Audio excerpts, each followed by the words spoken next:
Hi everyone, welcome to Mommy's Hut. இன்னைக்கு வீடியோல red போஹாவும் சத்துமாவும் வச்சு ஒரு டிஃபரெண்டான ரெசிபி ட்ரை பண்ணிருக்கேன். வீடியோக்குள்ள போலாமா? இதற்கு தேவையான பொருட்கள் என்னன்னு இப்ப பாத்திரலாம். 1/4 டீஸ்பூன் சின்னாமன் பவுடர், 1 டேபிள் ஸ்பூன் நாட்டு சர்க்கரை, தேவைக்கேற்ப cashew nut, 1 டேபிள் ஸ்பூன் சத்துமாவு,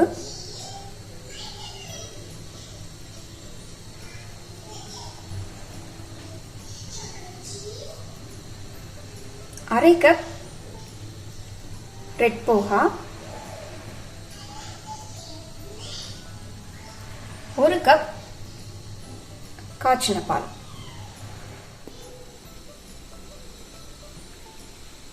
இந்த ரெட் போஹால அயன், கால்சியம் நிறைய இருக்கிறனால குழந்தைங்களுக்கு ரொம்ப சத்தானது.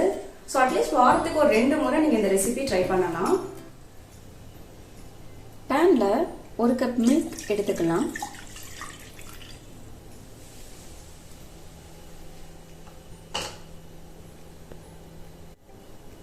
ஸ்டவ்வை ஆன் பண்ணிட்டு மில்கை பாயில் பண்ணிடுங்க. மில்க் பாயில் ஆனதும் சிம்ல வச்சிடுங்க. ஒரு 5 நிமிஷம் இந்த போகா முங்குற அளவுக்கு தண்ணியில் ஊற வச்சிடுங்க. அப்போ தான் இந்த மாதிரி சாஃப்டாக இருக்கும். இப்போ இந்த போகாவை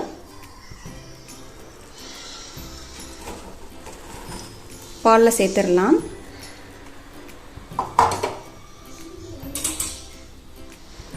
நல்லா மிக்ஸ் பண்ணி விட்டுக்கோங்க.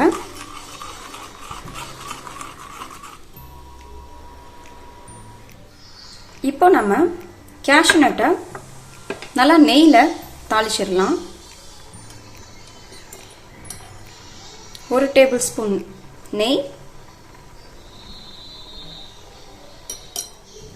நெய் நல்லா காஞ்சிட அப்புறமா கேஷ்யூ நட்.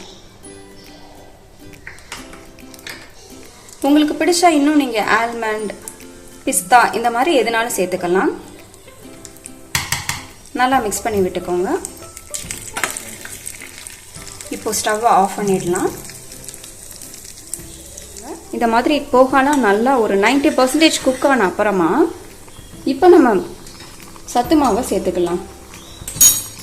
1 டேபிள் ஸ்பூன் சத்து மாவு போட்டு அதை நல்லா மிக்ஸ் பண்ணிக்கோங்க, இல்லைன்னா கட்டி சேர்ந்துடும். இந்த கன்சிஸ்டன்சி வரவுமே இப்போ நீங்கள் சின்னாமன் பவுடர், அப்புறமா தாளிச்சு வச்ச முந்திரியை சேர்த்துக்கோங்க. அப்படியே ஒரு சிட்டிகை உப்பு, இப்போ 1 டேபிள் ஸ்பூன் நாட்டு சர்க்கரை, இதையும் போட்டு நல்லா மிக்ஸ் பண்ணி விட்டுக்கோங்க.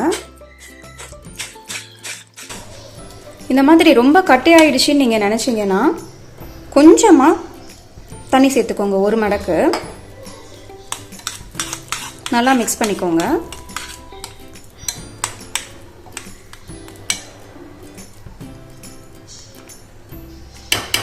இப்போ ஸ்டவ்வை ஆஃப் பண்ணிடலாம்.